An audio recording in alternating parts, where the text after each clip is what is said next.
Я приветствую вас, дорогие друзья, уважаемые гости и подписчики моего канала. Мирослав Олешко на связи прямо сейчас. Мирослав, приветствую вас. Добрый день.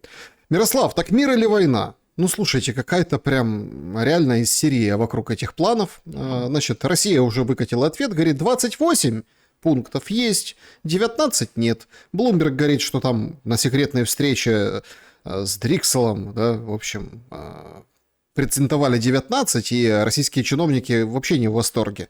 Европа будоражит своими планами. Ну и Зеленский, то вроде как не шибко рвался к Трампу, а то Умеров вышел, говорит, поедет, мы запросили дату, мол, американцы, принимайте, готовы встречаться. Опять-таки, встречаться или подписывать? И действительно ли идет к миру? Или у нас очередная порция цыганского гипноза перед еще большей эскалацией? Что думаешь? Знаешь, я не верю, что это приведет к миру, потому что Зеленский и Европа сегодня сделают все возможное, чтобы такие договоренности не подписывать. Они уже прямо об этом говорят, об этом прямо говорит канцлер Германии, что нас, Европу, это не устраивает. Можно подумать, европейские граждане гибнут на территории Украины в войне. Я лично все 28 пунктов поддерживаю, но я считаю, что там должно быть для проведения выборов не 90 дней, а минимум полгода, а то и 9 месяцев, потому что за 3 месяца невозможно из сознания людей, я это говорю открыто, чтобы в начале видео, может кто-то услышит это, кому-то я смогу это донести, люди, которые жили последние 3 года в ужасной пропаганде, когда все телевидение подконтрольно Зеленскому, когда все практически блогеры ему подконтрольны, а также многие подконтрольные USAID Сороса, невозможно за 3 месяца людей вытянуть из этого пузыря пропаганды. Поэтому нужно минимум полгода, а то и год для проведения выборов. Просто пусть будет временно, занимает человек время, как в 2014 году, там, временно исполняющий обязанности президента, главы Верховной Рады. И начинаются, наконец-то, демократические дебаты, демократические разборки политические, стандартные, как мы всегда привыкли и ранее видеть в Украине. И только тогда выборы будут честными и справедливыми. Потому что сегодня 3 месяца это победит либо Зеленский, либо партия войны. Стерненко, Притула, Лачины разные, там, Бориславы Березы и так далее. То есть те, кто хотят, в принципе, не подписывать никаких мирных соглашений, они же все испугались больше за Зеленского. Если посмотреть на всю ситуацию, то те, кто в легкой оппозиции к Зеленскому и хотят во власть, они испугались этих мирных соглашений. Казалось бы, почему? Зеленский уйдет. Но они понимают, что с такими мирными соглашениями не будет их. И не будет войны. Они же хотят не окончания войны, они хотят просто смену власти, временное прекращение огня, а дальше воевать и зарабатывать на вооружении.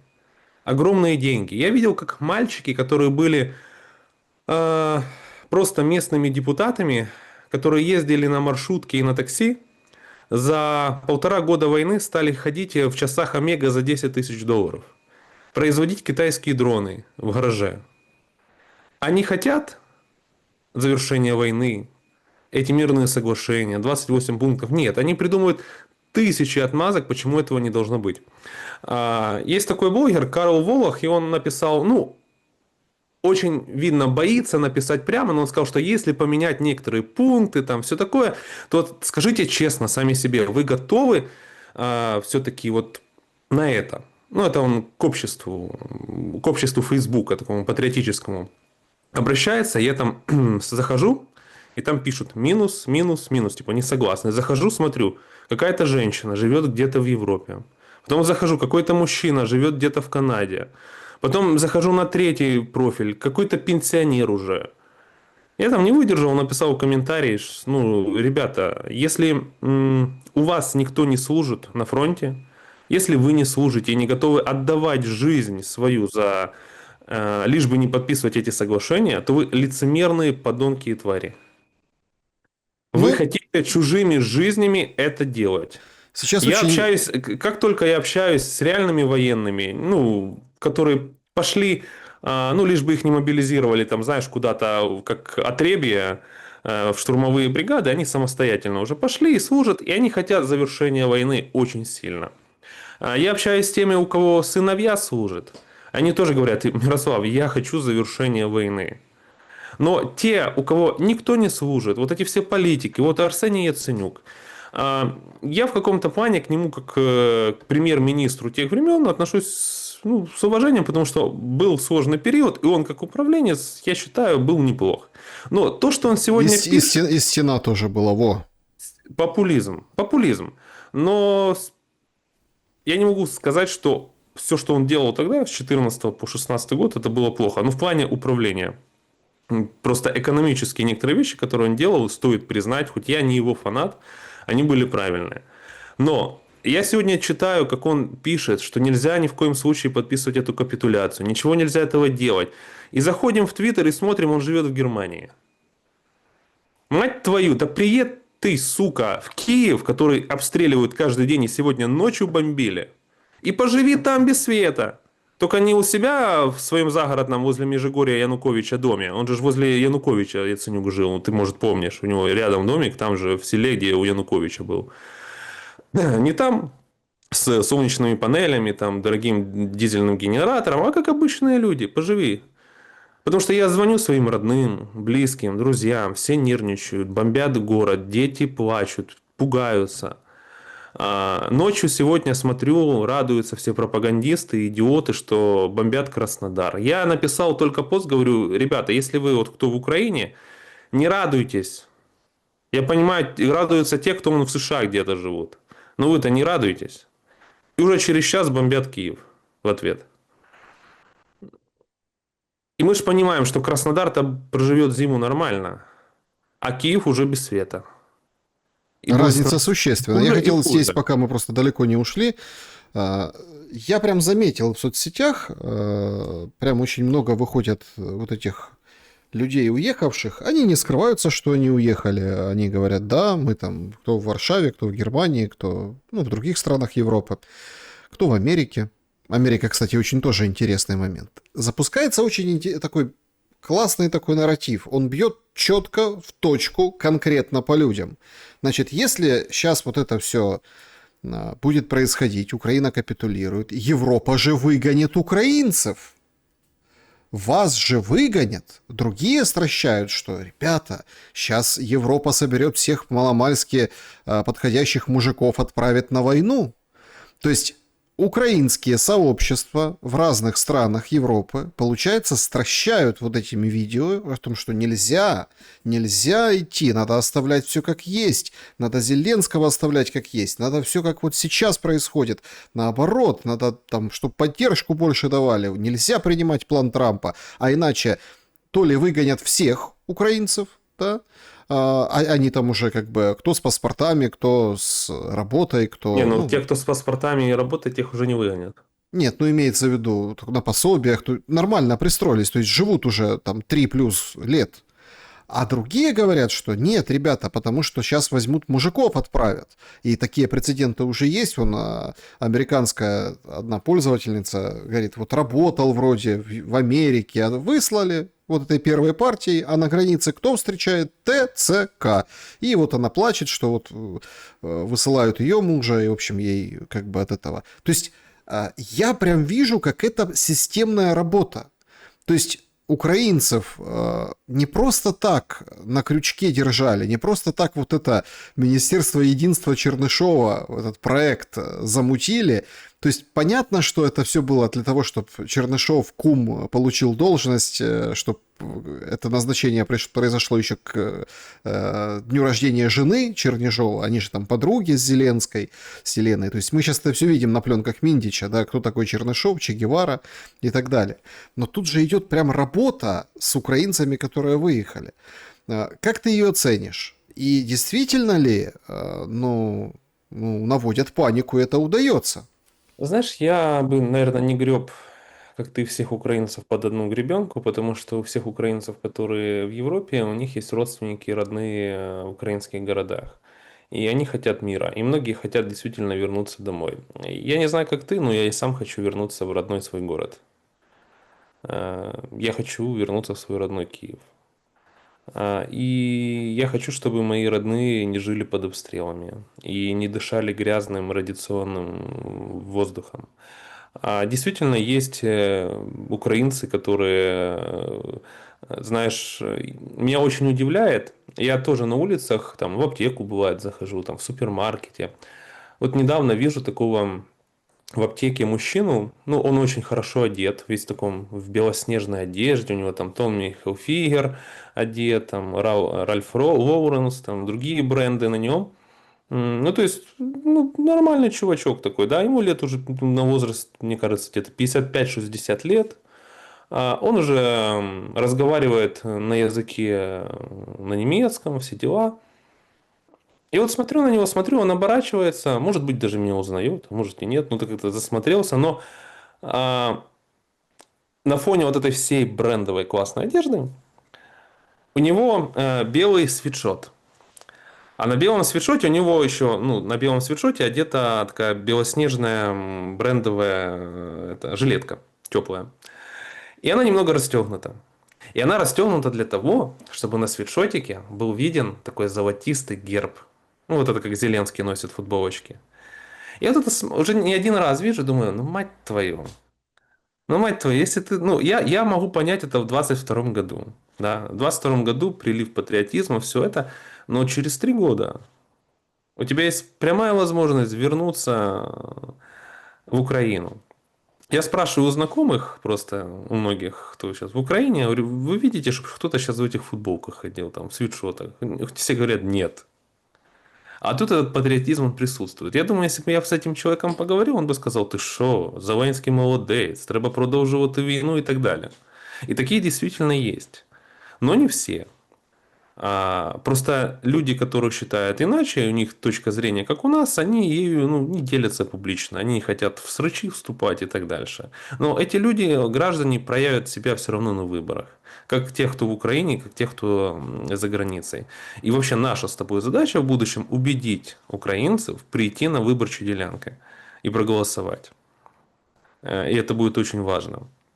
И насчет Америки. В Америке уже очень много мигрантов, и им мигранты новые не нужны. Им не нужна рабочая сила. Туда европейцы, немцы едут устраиваться на работу. Поэтому, разумеется, выгнать украинцев им на раз-два. А вот Германия, Польша, Чехия, там другие страны, им украинская рабочая сила очень полезна. И она гораздо для них лучше, чем сирийцы и прочие мусульмане. Поэтому выгонять в тупую украинцев с Европы никто не будет. Потому что уже в Германии даже половина украинцев уже нашли работу, работают, платят налоги и так далее.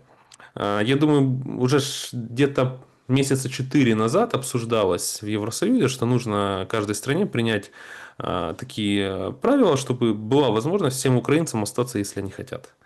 Это абсолютно... Ну, я не думаю, что будет как с Америкой. Хотя Вернемся. я очень не понимаю, например, знаешь, украинцев, которые в Польше. Ну, то есть, поляки искренне украинцев не любят. Это проявляется сразу, как только ты попадаешь на границу Украина-Польша, да. Меня еще в 22 году очень улыбало, что все начали считать, вот, там, русские наши враги, а поляки наши друзья. Я думаю, господи, вы что, историю не читали? Ну, ты помнишь, может, 22 год, там, поляки, мы с поляками братья, браты. Я думаю, ребята, ну, господи, ну, вы что? Нет, ну, браты не браты, но Польша действительно много и помогла, и много как Нет, бы она помогла, наварила. смотри, но А, у нас исторически так сложилось, что поляки не простили до сих пор украинцев, а украинцы не готовы простить поляков и тоже признать определенные исторические ошибки, которые были допущены нашими предками. Ну, то есть до сих пор, когда Зеленский не дает и другие украинские власти не дают там перезахоронить поляков, из Волынской резни. Но меня это удивляет очень. Знаешь, у нас такая есть проблема в Украине, что ты, наверное, тоже это замечаешь по себе, что вот мы с тобой, другие считают, не так любим Украину. Ну, ты не так любишь Украину, ты на щирый патриот. Вот я хочу мира в своей стране, я хочу, чтобы люди перестали умирать. Да, я хочу Украине победы, я желаю, я хочу, чтобы Украина победила, но я понимаю, что когда Украиной правят откровенные мафиози, барыги и подонки, то никакой победы быть не может. И я-то В еще том-то и сказал, вопрос. я, я, Что такое Украина? В этом-то вопрос. Вот Зеленский же во время своего обращения на кого намекал, непонятно, говорит, заговорили вдруг языками и голосами Москвы внутри Украины. А а ты понял, ну-ка, о ком он говорит? а ну-ка. Ну Ты там, понял, о ком он ну говорит? смотри, Гончаренко на себя это воспринял, там А другие он на разве себя. в Европе что-то говорил? Я не помню просто. Не-не, именно внутри Украины. Внутри Украины Нет, он заговорили. сказал в Европе А если люди у с тебя есть украинскими паспортами. А если у тебя есть украинский паспорт, да, то ты как бы ответственный за страну. Ну, то есть вот такую сентенцию. Не страна за тебя отвечает, ну, в плане там Мгм. помогает тебе, а ты должен принимать государственную позицию. Ну, это продолжение вот этой пятничной версии, да, вот этой «давайте остановим срач». То есть говорил, а потом срач. Ничего Ну, себе президент.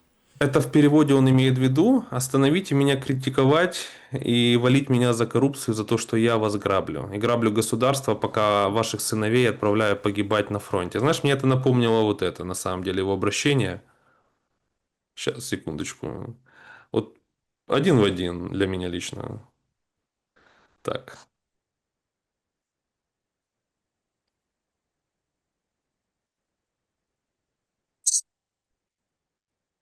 Ну, вот тут Зеленский хотел то же самое сказать, что есть козлы, которые нам, это мне, Мендичу, Чернышову, Ермаку, мешают постоянно жить. Закройте свои рты, пожалуйста. Это вот то, что он хотел нам передать в этом обращении. А мы этого делать не будем. И мы эту скотину будем загонять дальше до конца, чтобы он ушел, а потом за все поплатился. И мне кажется, то, что он делает такие обращения, значит, что мы все вместе, даже если у нас там разные взгляды, разные позиции в чем-то, все делаем правильно. Действительно ли россияне, и сейчас все делается так, чтобы россияне остались людьми, которые не согласятся на план Трампа? Ну вот Зеленский покладистый, как может, какие-то там второсортные или там рангом пониже люди выступают и говорят о красных линиях. Даже Стефанчук вышел, говорит, война закончится тогда, когда Крым вернем. И О ни один как! человек не спросит: а где твой сын сейчас? В Австрии или в Украине где-то во Львове кайфует от жизни? В Польше квартирку, учится он. Ну да, в Польше покупали квартирку, я помню. В этом-то и суть, что ни у кого дети не воюют из сегодняшней власти. И знаешь, я еще вспомнил сейчас то, что власть прямо сейчас же, пока война, раньше говорили, что при Януковиче рейдерили бизнес. Ну, там были случаи там, с розеткой, с чем-то еще. Но то, как рейдерит бизнес Ермак и Зеленский, прямо в Киеве, ну, такого никогда в истории Украины не было. Ну, ты знаешь, например, Гулливер, самый крупный торговый центр в Киеве, его рейдернули. Более того, последние 2 недели там вырубили свет. Везде свет есть, а в Гулливере света нет. Рейдерство. Так же самое произошло там с торговым центром SkyMall. Так же самое сейчас происходит с рядом компаний, которые рейдерит гетьманцев. Прямо сейчас многомиллиардные компании, которые 20-30 лет на рынке Украины, их просто рейдерят. И сейчас это напоминает то, что они понимают, что власть рано или поздно закончится все равно, и они вот пытаются выжать соки везде, где только можно. Это тоже такой вот сигнал. И также сигнал довольно слабый для бизнесменов, потому что, ну, я считаю, что бизнесмены должны все-таки уже объединяться и не думать, что если это коснулось их коллег, то не коснется их. Ну, других бизнесменов. Я вот недавно с Гариком Карагузским поспорил. Он там Зеленского очень сильно поддерживает, то не поддерживает. То он пункты мирные не поддерживает. У него, разумеется, у Гарика ни один сын не воюет. Я уже прямо как-то спрашивал: ну, ты отправь своего сына сначала на войну, а потом пиши эти постики патриотические. Кто не знает, Гарик Карагузский — это бизнесмен. Он держит тоже в центральной части Киева свой торговый центр. И когда-то баллотировался там в мэр Киева или хотел баллотироваться. И вот абсолютно вот на днях он снова поддерживает Зеленского. Я говорю, ну, ты поддерживаешь, пока у тебя бизнес решили не рейдернуть, твой торговый центр. Он такой, не переживай за меня, у меня все хорошо. Я думаю, знаешь, так все думали. И Коломойский так думал. И все думали, что все будет хорошо. Вот как-то так. Насчет русских, я считаю, главное, чтобы мы согласились. Чтобы наша власть согласилась, а потом уже давай перейдем к теме, согласны россияне или нет. Потому что я вижу сегодня, Зеленский делает все возможное, чтобы убрать ряд пунктов, поставить другие пункты от себя, и для россиян они будут неприемлемы. А сегодня у нас нет козырей. Наших солдат нет сегодня в Курской области. Покровск мы теряем. Зимой будем сидеть без света. То есть у нас нет, по сути, ни одних козырей для того, чтобы менять соглашения и делать какие-то невыгодные пункты для России и ожидать, что она их примет. То есть тут нужно искать реальный компромисс. А компромисс – это сохранение человеческих жизней. Но Зеленского это не волнует. И более того, это не волнует не только Зеленского, но и ряд таких легких оппозиционеров к нему. Ну вот Борисов Береза, например, тоже там выступил против... Он там даже аж прям радуется сильно, что мирные соглашения эти срываются. Человек сидит сейчас в Австрии, в Вене. И более того, своим подписчикам делает виртуальную реальность, что он до сих пор находится в Украине. Человек, который откосил, заплатил деньги, чтобы не служить в армии, и выехал из страны. И более того, меня, тебя и ряд других людей там обвинял в том, что это мы втекачи. Мы втекачи. А потом всплывает, что он сам убежал. И эта лицемерная скотина сейчас хочет вернуться в Украину вместо Зеленского и дальше воевать. Очень сильно пытается присосаться к Залужному. Там чуть ли, я не знаю, мне кажется, уже Залужный от него рвать скоро будет. Потому что он там становится вот таким себе пресс-секретарем. Хотя с Залужным он лично не знаком, как я знаю. Тут Но, интересен, но они пытаются пробраться дальше во смотри, тут власть. интересен другой момент. Это все вот эта выборная риторика, в принципе, мы с этого начали, что нужно больше времени дать украинцам, чтобы они, немножечко вышли из дурмана этой пропаганды. Есть четкая, вот прям, опять-таки, вот четкая информационная работа. Но это же прям вот видно. Они были ошарашены, я имею в виду офисные и офисный, офисный планктон, есть такое выражение, да, но это действительно как планктон, они вот это скупили всех там маломальски по всем сферам, скажем, этих блогеров, инфлюенсеров, всех, что они говорили, давайте, какой Зеленский молодец, как он там за страну, давайте поддержим, не время сраться. И там даже выпустили Меловина с этим предложением руки и сердца от военного на Майдане с розами. Как Ты связал это с этим? Мне кажется, это просто отдельная история была. Нет, это не отдельная история. Эта задача четкая и понятная. Это надо перебить. Перебить максимально, потому что скандал с Миндичем, он затронул всех.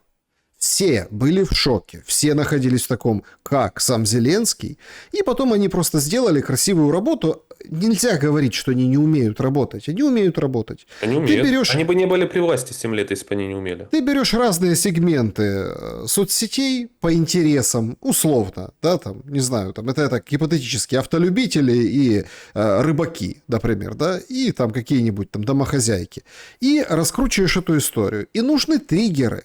Потому что то, что было презентовано, это триггер. Это конкретный, чтобы качать соцсети. И там у Меловина куча этих своих, ты понял, там реакций. Страна в этом плане я обсуждает. согласен. То есть вместо того, чтобы обсуждать, что Зеленский отправляет ваших сыновей, держит ваших мужей на фронте и в это время ворует миллиарды и строит 4 дома для себя и друзей под Киевом, люди начинают свою энергию действительно тратить на то, чтобы писать... Геи поженились в центре Киева с ссором. Тут еще военный. То есть это же специально проработанная штука. Знаешь, меня в этом военном на самом деле, что немножко удивило, вот ты прав частично, мне кажется, у него очень аккуратная форма Вот человек, который явно не воевал и не служил. Ну вот открой фотографию, кто делает предложение Меловину, и там парень, ну, в какой-то, ну, я не знаю, как будто он из фотосессии вышел. Ну, типа, знаешь, вот фотосессии актеров военных. На них напяливают пиксельную форму, фотографируют, и они уходят. Ну, модели обычные.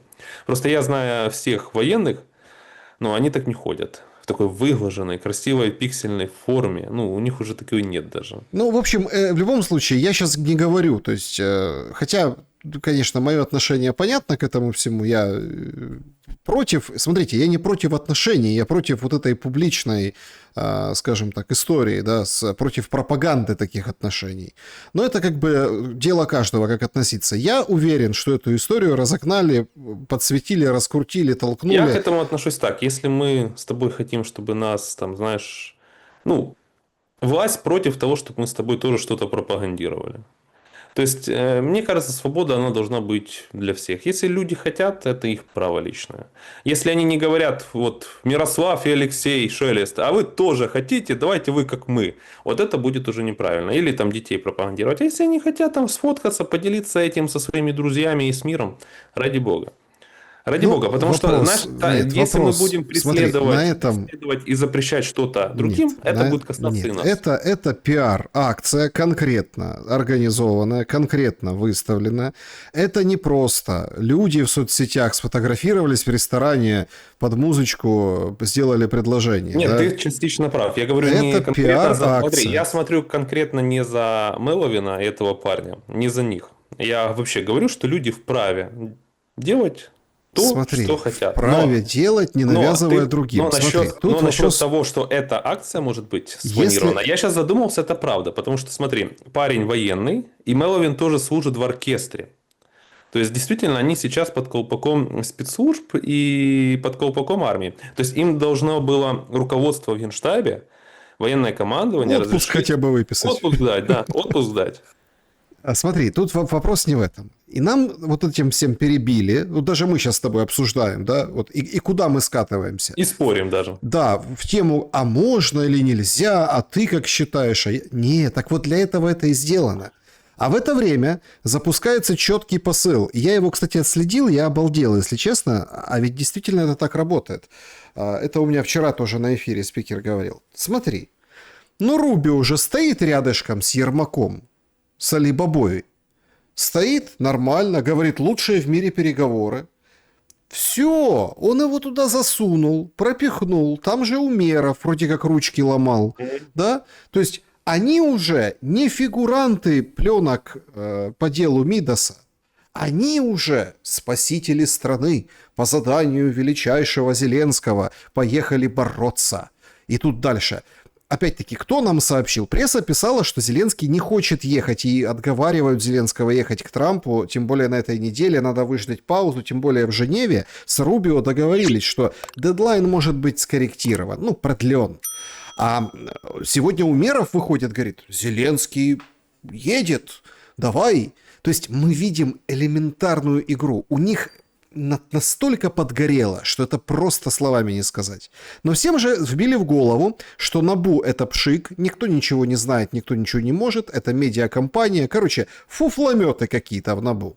Вот сегодня выходит Кривонос и говорит, среди прочего, ну, дает подробности, и говорит, значит, мы, это очень важно, цитата Кривоноса, мы не сериал снимали. Сергея? Или какого Кривоноса? Мы, глава НАБУ, Кривонос, мы... публикуем то, что сейчас поможет следствию.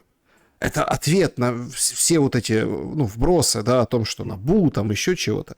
Мы ничего не останавливали, публикуем те материалы, которые на стадии более глубокого изучения. На нас нет давления и препятствий, мы сохраняем независимость, как бы. Значит, Миндич, рассказали, как Миндич уехал, там ему поставили этот штампик К, то есть он под присмотром пограничников смылся. Но тут интересно, в бэк-офисе Миндича и Деркача имелись справки на многих людей. Досье целое. Там 15 детективов НАБУ, 16 депутатов, 18 министров и замов, 10 журналистов, 9 сотрудников СБУ, бывшие главы Укрэнерго и Нефтегаза, замминистра юстиции, сотрудников госисполнительной службы и других судебных экспертов. А вот это уже прям интересно. А что это за досье такие в бэк-офисе Миндича? Какие твои предположения? Обычная информация, с кем спит, какие где счета, сколько денег на счетах, какие есть квартиры, автомобили и так далее. Просто справочки, думаю, от полиции, нацполиции, СБУ, не более. Я другой момент вспомнил. Недавно, позавчера, вышла новость, что Зеленский, его шобла, пыталась в бандитских мафиозных методах украсть человека из территории Евросоюза на Кипре. Им был экс-министр энергетики 14-16 годов. Это уже полнейший беспредел. Если раньше они пытались это сделать там с территории не Евросоюза, здесь это с территории Евросоюза. Им это не удалось. То есть чуваков просто хотели запихнуть в багажник и вывозить по морю. Полиция сейчас на Кипре это типа расследует. И в целом, ты обрати внимание, эта новость прошла абсолютно бесследно, никто это не обсуждает. Почему этого человека хотели вывести? Потому что его можно тогда заставить дать показания против Порошенко и посадить Порошенко. То есть Зеленский сейчас начал действительно, когда говорили, что после операции там Мидас будут ответки от Зеленского, вот это первая ответочка, где он пытается просто уже теперь пересажать всех. И это значит, что он действительно верит и готовится к выборам. А при чем Порошенко? А потому что этот экс-министр, он проходит по уголовному делу продажи угля на оккупированной территории. Это то, по чем проходит и Порошенко. Там на самом деле никакого преступления нет и не было, потому что мы просто покупали свой уголь, по сути, со своей территории, забирали, то есть там были шахты Ахметова, из шахт Ахметова забирали свой уголь себе. Пришел Зеленский и говорит, что нельзя на оккупированной территории забирать собственный украинский уголь. Это тот Зеленский, который в это же время покупал электроэнергию там у Беларуси. Двойные стандарты. И вот этого экс-министра пытались сейчас вывести в багажнике и доставить в Киев.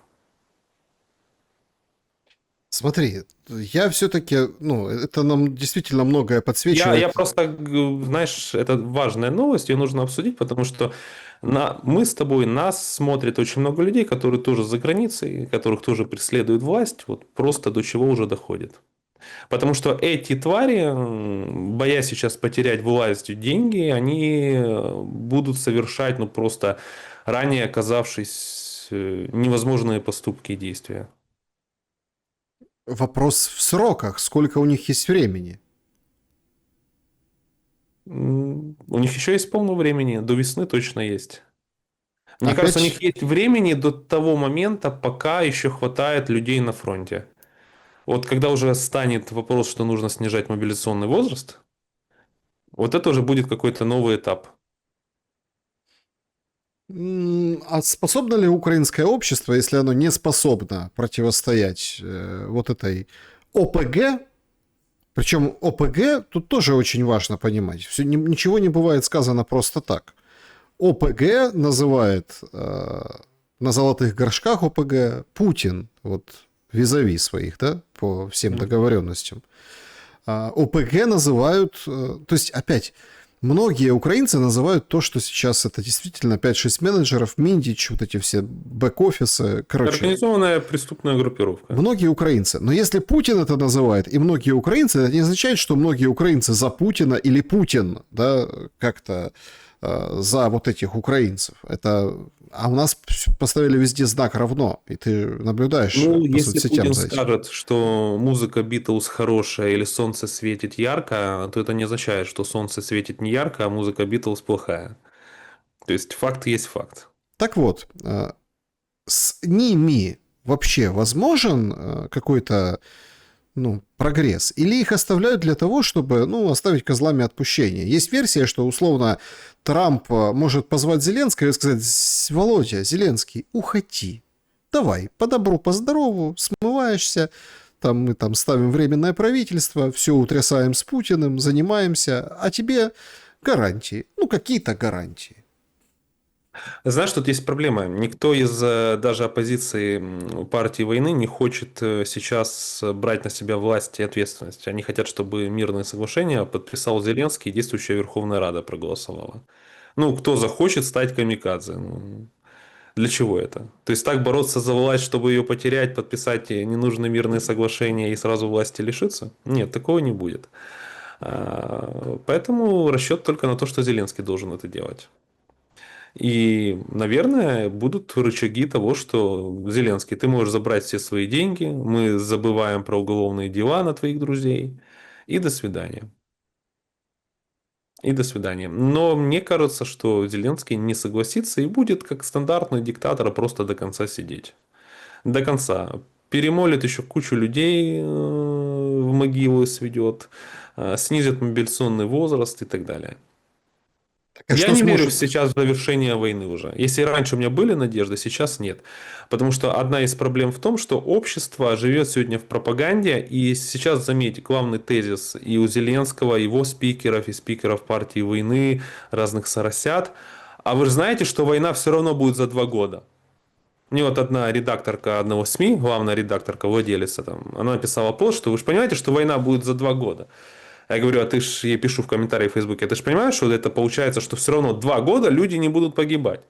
То есть ты считаешь, что лучше пусть люди сейчас погибают? Ну, за 2 года имеется в виду, что через 2 года опять повторится. Да, опять повторится. Я говорю, ну, во-первых, ты не баба Ванга, ты не знаешь, что будет в будущем.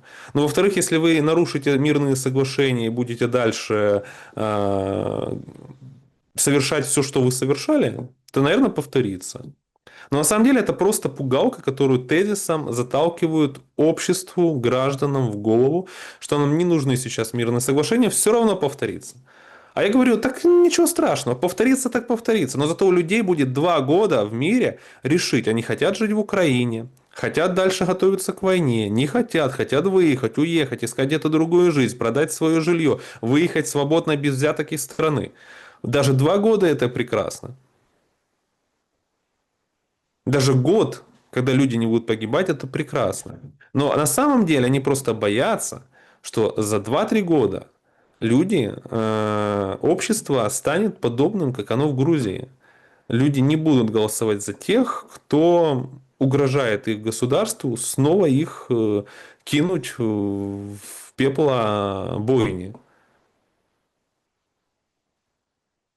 И нам действительно нужны не 3 месяца подготовки выборов, а минимум полгода, год. Смотри, нам нужно, чтобы разблокировали наши социальные сети, твой YouTube-канал, там, мой YouTube-канал, чтобы убрать всех пропагандистов, которые есть в базах, в том числе в базе 111, которые сегодня на телемарафоне работают, на всех телеканалах, этих СМИ. Этих людей быть не должно. Они соучастники пропаганды.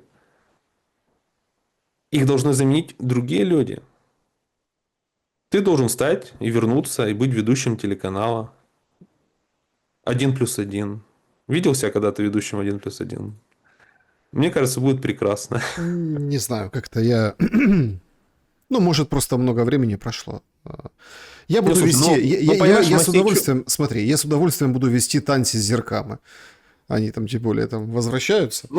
Ну, смотри, нам нужно Какой-нибудь... бороться за умы граждан, и Наташу Мосейчук нужно кому-то заменить. Смотри, тут это все равно кажется такие, знаете, знаешь, надежды юношей питают на самом деле. Тут конкретный момент истины. Вот мы затронули тему. Опустят мобилизационный возраст. Я тоже слышу эти прогревы.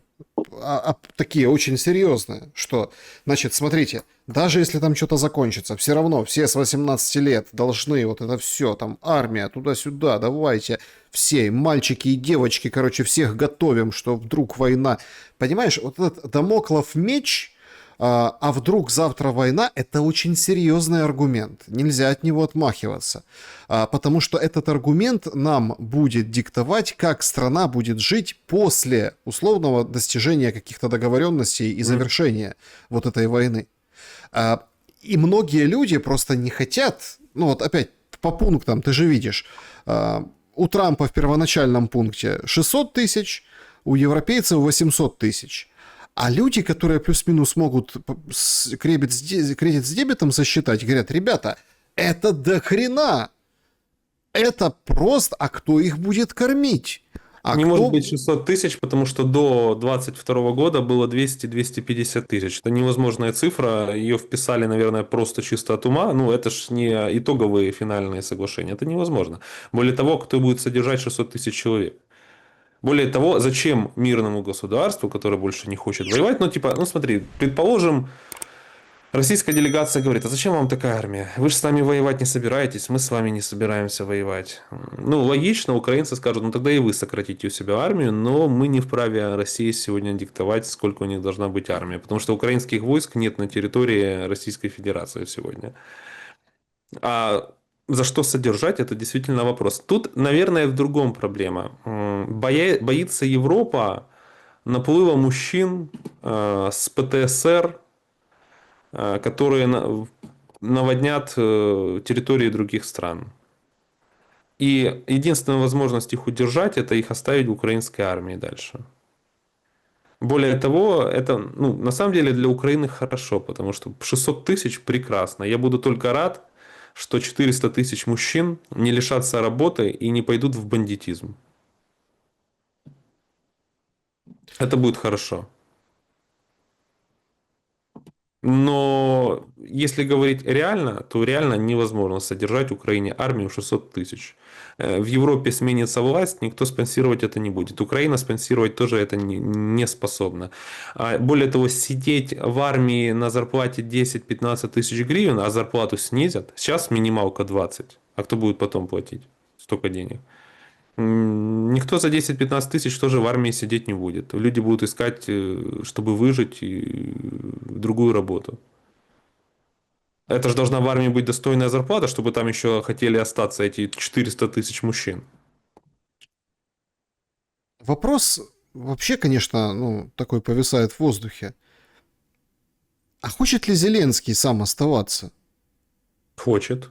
Мне кажется, вот если так, опять, это вот если мы просто рассуждаем, просто пытаемся думать. Есть теория, что он должен дотянуть до выборов в Конгресс у Трампа. Там у него там сложная политическая ситуация, и республиканцы там разбегаются, конгрессмены, и это там антирекорд за всю историю. Но это как бы внутреннее дело Соединенных Штатов Америки. Но задача дотянуть до следующего года, примерно этого же осенне-зимнего периода, чтобы, в общем, Трампа выбивать, да, из седла, и это, мол, все глобалисты, на это и расчет. Но когда нам говорят, что Макрон говорит, мы введем войска в Одессу и в Киев, ну, после завершения, будем учить ВСУ. Я возникаю, а чему вы собрались учить ВСУ? Ну, чему? Мы там Готовить будем... вкусное ризотто. Ну, то есть, это тоже очень интересно, да? Чему... Вы воевали, французы, когда последний раз? Ну, по Африке там бегали, гоняли зоусов, там, и то это не война была. Ну, просто Алексей, даже в участвовали. 2017 году, в 2018 я был в ССО на Донбассе. И вот при мне выходили американцы и темнокожие солдаты. Я говорю, это они приехали обучать, а мне украинские солдаты, ССОшники говорят, нет, это они приехали у нас учиться. Ну вот в этом же как бы смысле и идет, скажем так, продолжение беседы. И вот тут мы, значит, как бы имеем такую историю, что Трамп сдает Украину. Ему надо выходить и кричать о том, что Трамп сдает, Трамп негодяй, не лизать, а он лижет почему? Потому что еще условно год до этого момента X. Но ему же, по идее, нужно крикнуть, сказать, что вот все, я сделал все, что мог, как в этом обращении в пятницу. Я сделал все, что мог, но у нас есть такая ситуация, но мы сильные, единые, в общем, и принимаем похабный мир. Но похабный мир, это же означает, что на Трампа обрушится гнев всех вот этих глобалистских медиа, его репутацию будут рвать, потому что он за Путина. И сейчас такой момент подходит, а ему уже разбираться, сколько платить военному после войны, где брать рабочую силу, как возвращать украинцев, ну и так далее, там, коммуналки, долги, инфраструктура. Это уже как бы не его ума дело. Да? Он свою миссию свою сделал, и можно в кусты. То есть лучший момент, но это если с логической точки зрения подойти. А, простите, по Зеленскому как? Зеленский не захочет, потому что есть один момент. Зеленский не оставил себе пути отхода. Ну, смотри, любой президент, Ющенко им был, Кучма, Порошенко, там, они делали все возможное для того, чтобы ну, не пересраться со всеми и иметь возможность жить в Украине. Зеленский нарушил красные линии, и он ну, посадил даже человека, благодаря которому он вообще стал президентом.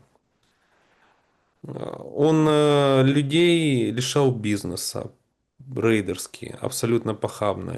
Других людей он просто откровенно убивал. Сколько людей убито. Ну, давай даже вспомним Геннадия Балашова. Этот светлый человек бы жил, если бы Зеленский, его правоохранительные органы не отобрали у него весь его бизнес, который он честно создал, построил, не арестовал все его имущество, не забрал у человека все, что он ну, создавал и на что зарабатывал честно там, всю свою жизнь, 50 лет, там, 60. И в конце эта тварь еще добила его персональными санкциями и так дальше. И ну, человек не выдержал. То есть это убийство еще очередное Зеленским. Политика причем. Политика лидера единственной в Украине либертарианской партии. Ну, человека, без которого я бы никогда тоже не узнал, что есть либертарианство там, и так далее. То есть, этот человек открыл многим в Украине глаза. Это был, наверное, единственный политик, Балашов, тот, кто вот держался за ту идеологию, в которую он верил всю свою жизнь. То есть, он не переделал свою партию 5-10, чтобы она прошла на выборах и была какой-то, знаешь, там партия для бабушек, чтобы дали деньги олигархи. Раз нет, он верил в это. И за это я его уважаю. Таких людей в Украине просто, наверное, или мало, или больше нет.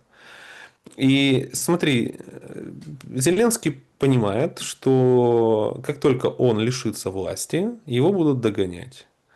Я много раз говорил, Зеленскому стоит бояться не Путина и с охраной ходить не из-за Путина, а с охраной ходить, и ходит он сегодня, не из-за россиян и российских дронов, а из-за других врагов своих с украинскими паспортами, с которыми он поступил не по-мужски, не по-человечески.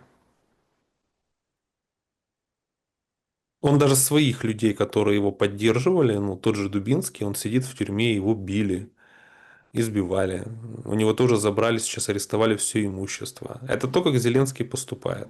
И он понимает, что как только он лишится власти, лишится контроля над СБУ, эти СБУшнички, которые приносят Миндичу бумажечки, будут уже работать на других людей против Зеленского и Миндича. Есть этот процесс сейчас? Пишут, что есть разведпризнаки, что СБУ выходит потихоньку, потихоньку выходит из-под контроля Зеленского. Возможно, вполне, потому что в СБУ очень много разных линий, структур и внутренних команд.